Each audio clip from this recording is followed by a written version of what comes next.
helicopter.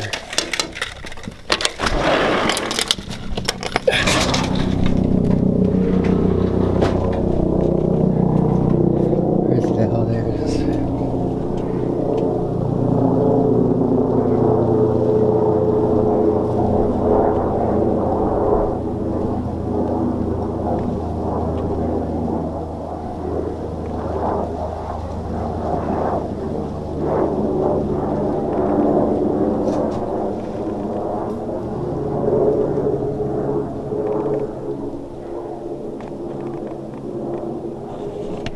Must be an accident.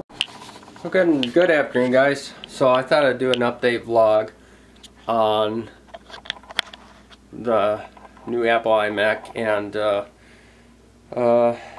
just to tell you a little bit about it. So let's do that. When I first got it, it just had Mac OS Siri on there, and it was very, very slow. So I upgraded to Mac OS High Siri, and I tell you what, that made quite a big difference. To load iMovie and stuff, it seems to be much faster. Look how fast that is.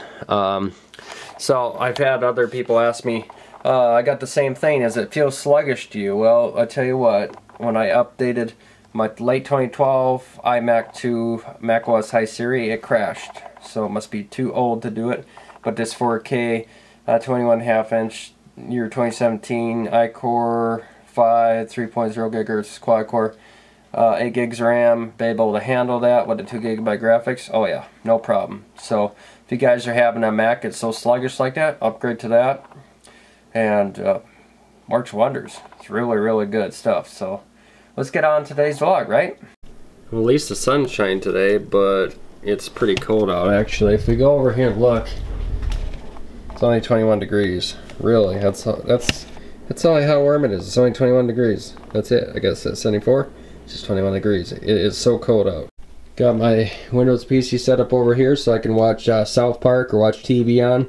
I do not watch TV on the regular TV anymore because it just costs too much money. It's just cheaper to do it on the internet.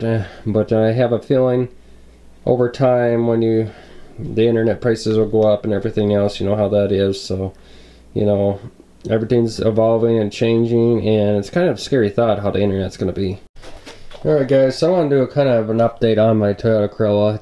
It's been a little bit, but kind of there's a few things that I want to clarify on this thing.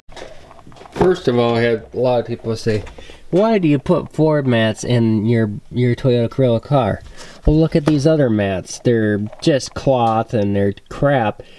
You know, and you get out in the mud here, and you get in there and you get mud all over them, and then you can't wash them, and then they wear out.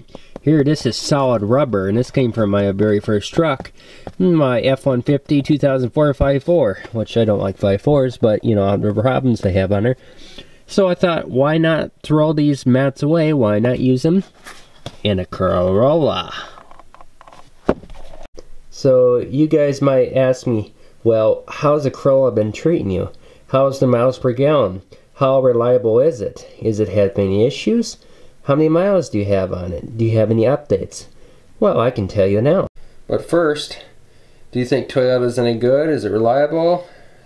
Is there good and bad about it? Well, I can tell you now actually, or should I?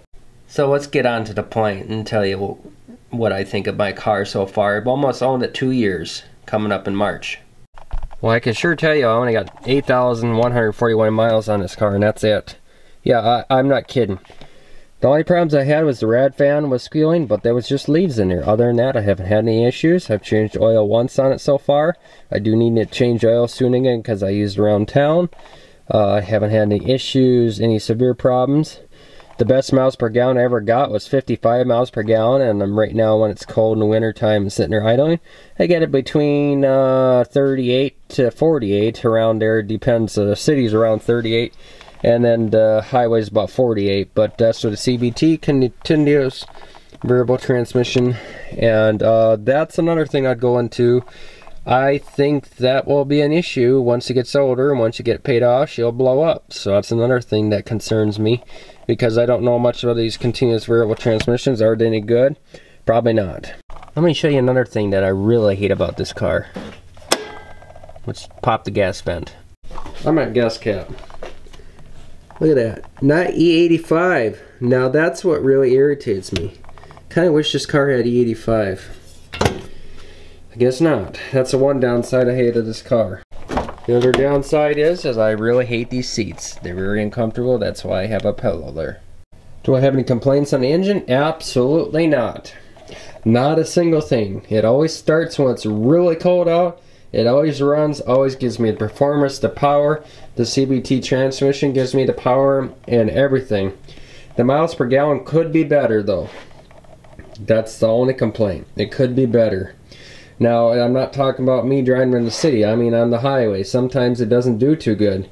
And it's got the electric power steering. The thing is, when you're going down the road, this thing wanders. I think it's because it's light and everything. And I did a lot of research, and a lot of people said that it wanders so bad it feels like you're floating off the ground, and that's the way these new cars are. And I don't think you can really do much about that, but it kind of sucks. But the engine always starts up and always runs good. For a reliable long run, I don't really care for 0W20 weight synthetic oil, because that's just like water.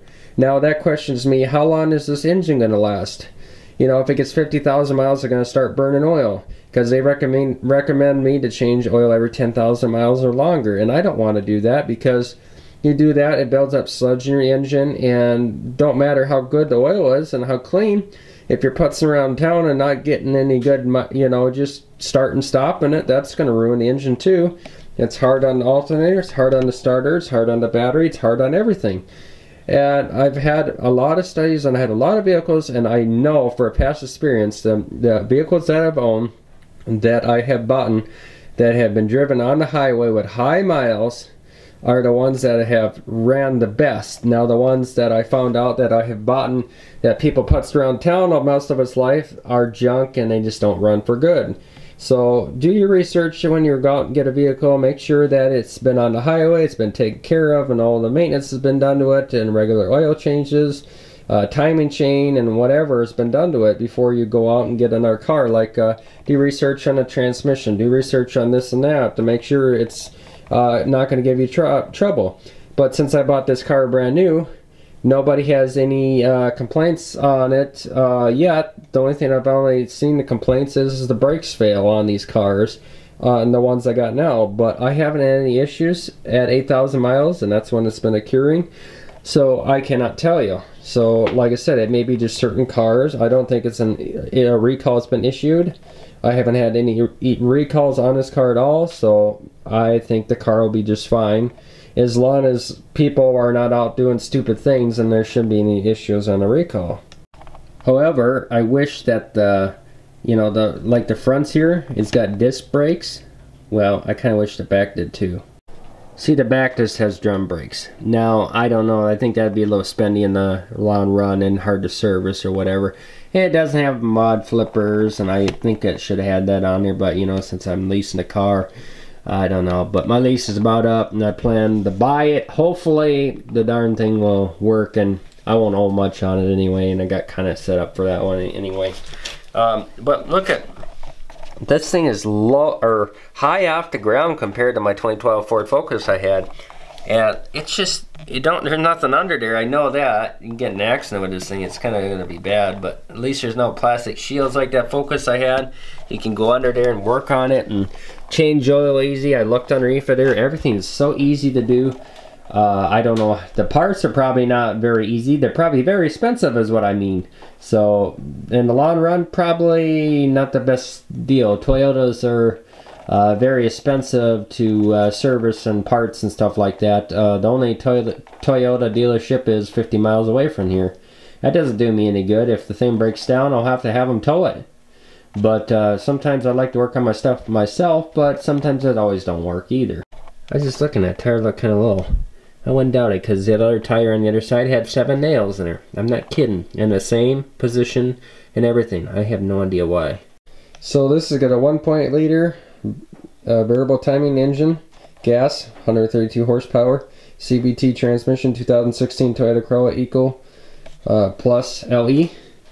And it's only got a 13-gallon gas tank, and I drove probably a total of 400 miles on a trip, and it's just about less than half full. and I haven't filled up for a month. So, you know, it's really good on gas sometimes. It just depends how the weather condition is and how you treat it and everything else. So it does look pretty darn clean. I haven't washed it for about 3-4 months. But I don't like driving on gravel roads or anything, because that's what wrecks and chips the paint and then appreciates the value of the vehicle.